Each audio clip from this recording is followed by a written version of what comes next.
할렐루야. 자, 오늘은 성령의 열매의 두 번째 시간을 통해서 우리가 오래 참음 그리고 자비, 양선의 열매에 대해서 좀 말씀을 나누면서 은혜를 나누고자 합니다. 여러분, 지난 한 주간 동안 성령의 열매, 사랑, 희락, 화평 열매 맺으셨어요? 네, 우리는 말씀을 듣는 것도 중요하지만 우리가 말씀을 지켜서 우리의 삶 속에서 열매를 맺는 것이 제일 중요합니다. 그래서 우리가 오늘 성령의 열매들을 계속해서 말씀을 듣지만 이 성령의 열매가 여러분들의 삶에서 늘 아름답게 맺어가기를 원합니다. 첫 번째 오늘 오래 참음의 열매에 대해서 말씀을 드립니다. 자, 성령의 열매인 이 오래 참음은 참는 것 이상의 것을 말해요. 그냥 단순하게 화를 억누르고 속으로 화를 삭히는 것이라고 생각하기 쉽지만 성경이 말하고 있는 이 오래 참음은 단순히 분노를 억제하는 인내가 아니라 상대방에게 기회를 주고 변화할 시간을 주는 사랑의 인내를 뜻하는 겁니다. 베드로후서 3장 9절 말씀을 보면 오직 너희를 대하여 오래 참으사 아무도 멸망하지 아니하고 다 회개하기에 이르기를 원하시느니라.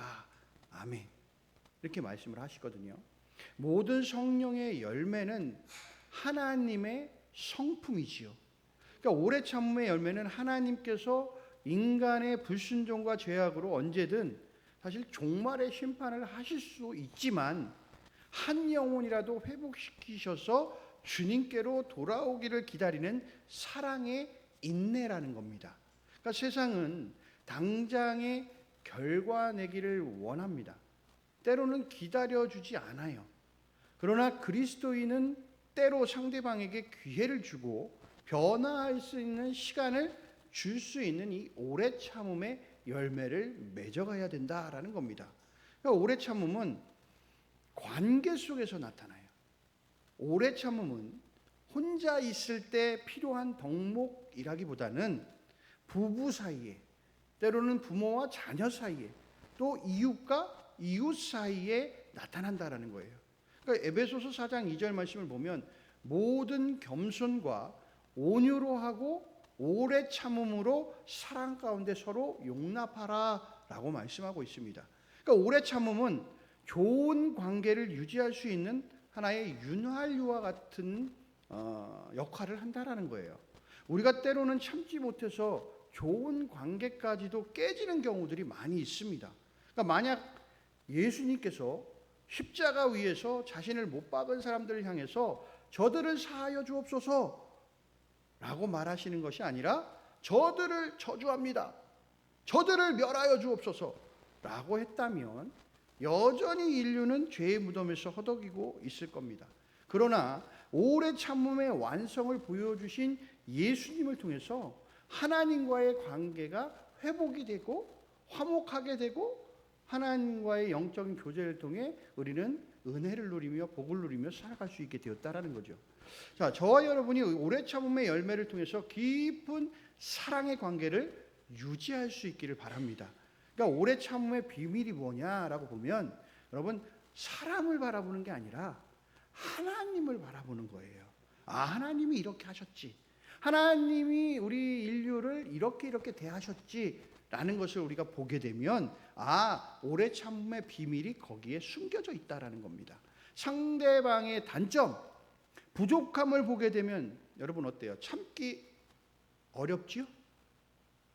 그러나 하나님의 계획과 인도하심을 바라보게 되면요, 상대가 변화할 시간을 기다릴 수 있게 되고요, 오래 참음의 열매를 통해 새로운 변화를 바라보게 된다라는 것이죠. 두 번째는요, 자비의 열매예요. 여러분, 세상은 경쟁과 또는 효율을 굉장히 강조합니다. 그래서 약자나 실패하는 사람들을 향한 시선이 그렇게 곱지만은 않아요. 차갑게 바라봅니다. 그러나 성경은 다르게 말해요. 상처난 마음을 위로하고 덮어주고 따뜻한 손길로 넘어져 있는 사람들을 일으켜 세워준다라는 거예요. 이것이 자비의 열매다라는 겁니다. 성령의 열매인 이 자비는 단순히 그냥 불쌍히 여김을 넘어서서 친절함과 선함의 마음이 행동으로 흘러나오는 상태를 의미합니다. 그러니까 즉 자비는 느끼는 어떤 감정이 아니라 구체적인 행동으로 나타나게 된다라는 겁니다. 그러니까 자비는 지금 아까도 얘기했지만 모든 성령의 열매가 하나님의 성품이라고 말씀드렸잖아요. 이 자비도 하나님의 성품 중에 하나죠. 그러니까 하나님은 노하시기를 더디하시고 또 자비롭고 은혜가 풍성한 하나님이시다라고 말씀하시죠. 그러니까 자비를 베푼다는 것은요, 하나님의 마음을 고스란히 전달하게 되는 겁니다. 그러니까 누가복음 10장 25절부터 37절의 말씀을 보게 되면 예수님은 이 선한 사마리아인에 대한 비유를 말씀하고 계세요. 이 말씀에서 자비는 상대방이 내게 보답할 수 있는지 계산하지 않는다라는 거예요. 여러분들 우리가 살아갈 때 대부분은 내가 행동하는 것들에 대해서 대부분 뭐예요? 계산하죠. 다 계산기 두들겨 보잖아요. 그리고 이게 나한테 이득이 될지 이득이 안 될지, 그리고선 보통은 행동하는 경우들이 굉장히 많다라는 거예요. 그러나 이 자비는 상대방이 내게 보답을 하든 안 하든 상관없어요. 계산하지 않고 행동하는 겁니다. 이게 자비라는 거예요. 그러니까 자비가 필요한 사람에게 그냥 즉시 행동으로 보이는 하나의 사랑이다라는 겁니다. 인간적인 자비심은요, 상황과 기분에 따라 변할 수가 있어요. 그러나 성령 하나님이 주시는 자비는요, 상황과 조건들을 다 초월한다라는 거예요. 때로는 원수에게도, 때로는 은혜를 모르는 사람에게도, 때로는 보답하지 못하는 사람에게도 주어지는 것이 바로 우리 성경에서 오늘 말하고 있는 자비의 열매다라는 것입니다. 이것이 왜 가능할까라고 생각해 보면 우리가 이미 하나님께 무조건적인 자비를 받은 사람들이기 때문에 그렇다라는 겁니다. 그래서 우리도 그러한 자비를 베풀 수 있는 귀한 믿음의 자녀가 되어야 한다라는 겁니다. 그래서 여러분 가장 가까운 곳에서부터 자비의 열매를 맺어가시기를 바랍니다. 가정에서, 직장에서, 또는 교회에서 여러분 그냥 작은 말 한마디, 관심 어린 눈길, 그리고 도움의 손길이 자비의 시작이 된다라는 거예요. 그리고 조건 없는 자비를 베푸십시오. 우리가 받은 그 구원도 사실 자격이 아닌 은혜로 주어진 거잖아요. 그리고 우리의 자비도 조건 없이 흘려보낼 수 있기를 간절히 바랍니다. 세 번째는요, 양선의 열매예요. 사람들은 보통 착하다, 그리고 선하다, 이것을 같은 의미로 다 사용을 해요. 그러나 성경이 말하고 있는 이 양선은 단순히 세상이 말하고 있는 착한 성품만을 의미하지 않는다라는 거예요. 성령의 열매인 이 양선은 하나님의 기준에 맞는 선함이어야 돼요. 그러니까 세상의 기준이 아니에요. 하나님에 맞는 기준, 하나님의 기준에 맞는 선함이어야 된다라는 거죠. 선하고 착하고 따뜻함, 거기에는 하나님의 정의와 공의가 담긴 진리를 향한 열정이 포함되어 있어야 된다는 겁니다. 세상의 선함은요, 잘 생각해 보세요. 관계의 갈등과 다툼을 피하기 위한 양보일 수 있어요. 착하고 선하다는 게, 저 사람하고 내가 다투기 싫어, 갈등 일으키기 싫어, 그래서 내가 조금 양보하는 거야. 그것이 하나의 착함과 선함으로 나타날 수 있지만 성령의 열매인 양선은 사랑과 정의를 함께 세우는 선함이라는 거예요. 그러니까 양선은 하나님의 성품인데 시편 119편 68절에 이렇게 말씀해요. 주는 선하시고 선을 행하시오니 주의 율례들을 내게 가르치소서. 그러니까 하나님께서 행하시는 모든 일은 선하시죠. 그분의 선은 때로 우리의 기대와 때로는 다르게 보일 수도 있어요. 그러나 결국은 우리를 살리고 의로 인도하는 완전한 선이라는 거죠. 자, 양선의 열매를 맺을 때 하나님의 선하심이 우리를 통해서 하나씩 다 드러나게 돼 있다라는 거예요. 다. 자, 양선은 사랑과 정의가 함께 나타나는 선함을 이야기하는 겁니다. 그러니까 예수님은 죄인들의 죄를 용서하시는 자비를 베푸셨어요. 자, 그러나 바리새인의 위선에는 무서울 정도로 엄하게 대하셨죠. 그러니까 요한복음 8장에 가보면 가늠한 여인을 많은 사람들이 정죄하려고 모여 있었어요. 그때 예수님께서 뭐라고 말씀하십니까? 죄 없는 자가 먼저 돌로 치라. 그러면서 여인을 보호하셨어요. 자, 그런데 예수님은 마지막에 그 여인에게 뭐라고 말씀하십니까?